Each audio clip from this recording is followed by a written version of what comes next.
तो दोस्तों, हम अपने चर्चा में चल रहे देशों की सूची जो हमने बनाई थी उसके बारे में हम पढ़ रहे थे। तो आज हमारा नया देश जिसके बारे में हम पढ़ेंगे यूपीएससी प्रीलिम्स 2026 के लिए, उसका नाम है गिनी बिसाऊ। जो ये गिनी बिसाऊ कंट्री है, ये अफ्रीकी महाद्वीप में स्थित है। ठीक है। और अफ्रीका में कुछ ना कुछ स्थिति चलती रहती है आए दिन, जो कि हमारे यूपीएससी के लिए बहुत ही इंपॉर्टेंट हो जाती है। ठीक है।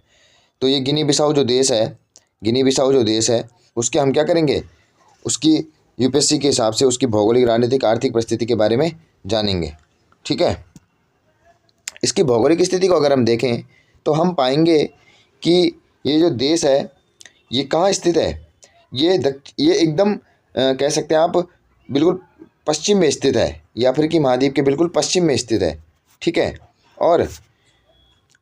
और यहाँ पे देख सकते हैं आप अटलांटिक ओशन से इसकी सीमा लगती है। ठीक है। और बिसाऊ इसकी राजधानी है। बिसाऊ इसकी राजधानी है। ये हो गई इसकी भौगोलिक स्थिति। अब हम देखेंगे, ये इसका पूर्ण मैप आप देख सकते हैं। अटलांटिक है और ये दो देशों से घिरा हुआ है। ये दो देशों से घिरा हुआ है। ये दो देशों से घिरा हुआ है, सेनेगल और गिनिया।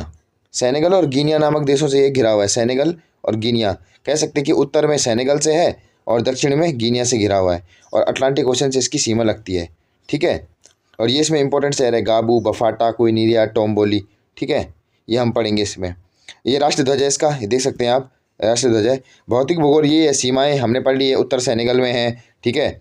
और इसमें एक इंपॉर्टेंट बायोस्फीयर रिजर्व भी है, बीजागोस द्वीप समूह। ठीक है। इसमें बीजागोस द्वीप समूह, इसमें एक इंपॉर्टेंट वो भी है द्वीप समूह। प्रमुख नदियाँ इसकी गेबा, कोरबुल है। उष्णकटिबंधीय यहाँ जलवायु पाई जाती है। सीमाएं उत्तर में सेनेगल से लगती है, दक्षिण में गिनी से लगती है, पश्चिम में अटलांटिक महासागर में, पश्चिम में अफ्रीका में स्थित है ये। ठीक है। राजनीतिक स्थिति के बारे में देखें तो 1980 के बाद यहाँ कई सैन्य तख्ता पलट हो चुके हैं। 2022 में यहाँ असफल तख्ता पलट का प्रयास हुआ। इकोवास की स्थिरीकरण में भूमिका इंपॉर्टेंट थी। तो वैसे ना हाल ही में चर्चा में इसलिए चला है क्योंकि यहाँ पर सैन्य तख्ता पलट हो चुका है। ठीक है। जो यहाँ के राष्ट्रपति थे उनको हटा दिया गया है। ठीक है। और वर्तमान में यहाँ पर सेना का शासन चल रहा है यहाँ पे। ठीक है। तो इसीलिए आ सकता है क्वेश्चन कहीं ना कहीं। और फिर हम बात करें आर्थिक स्थिति की, तो एक और इम्पोर्टेंट पॉइंट जुड़ता है। मुख्य निर्यात यहाँ पे काजू का किया जाता है। काजू का मुख्य निर्यात यहाँ पे काजू का किया जाता है।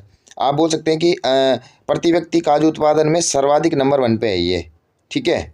और मत्स्य पालन में भी इम्पोर्टेंट है। औद्योगिक विकास यहाँ काफ़ी कम हुआ है, मतलब गरीब देशों में आता है ये वैसे। ठीक है। और जो मैंने बताया था सैन्य तख्ता पलट, तो नवंबर 2025 में यहाँ सैन्य तख्ता पलट हुआ था, जिसमें जनरल होल्टा इंता ने यहाँ पर जो यहाँ के पूर्व प्रधानमंत्री थे वीएरा ते इनको जो है हटा दिया है। और वर्तमान में यहाँ पर सेना का शासन चल रहा है, जिसमें होल्टा इंता यहाँ पे शासन चला रहे हैं। ठीक है। उसके बाद सामरिक दृष्टि से देखें तो यहाँ पर जो है अब पश्चिम बंगाल की क्षेत्र अस्थिरता का यहाँ पर प्रभाव पड़ता है। समुद्र रूप से घिरा हुआ है अटलांटिक, मतलब इसके बगल में आर्कटिक सागर भी है ना। तो इस तरीके से हमने इसके बारे में देखा। हाल ही में चर्चा में वही हमने बोला, ड्रग तस्करी हो रही है, इकोवास की कूटनीतिक सक्रियता, यहाँ पे साहिल क्षेत्र की यहाँ पे चुनौतियाँ, तख्ता पलट का यहाँ पे प्रयास किया गया, यहाँ पे हो ही गया तख्ता पलट। ठीक है। तो इस तरीके से हमने ये इस देश के बारे में देखा। ये देश जो है बहुत ही इंपॉर्टेंट है, आ सकता है इसके बारे में। ये है इसका मैप और देख सकते हैं आप, यहाँ पे अटलांटिक महासागर है यहाँ पे। तो गिनी बिसाऊ देश के बारे में आज हमने पढ़ा। अगर आपको वीडियो अच्छी लगी तो वीडियो को लाइक, शेयर और सब्सक्राइब जरूर कीजिए। और इसी तरह के अन्य जो इंपॉर्टेंट टॉपिक्स के लिए हमारे साथ बने रहे। तब तक के लिए धन्यवाद।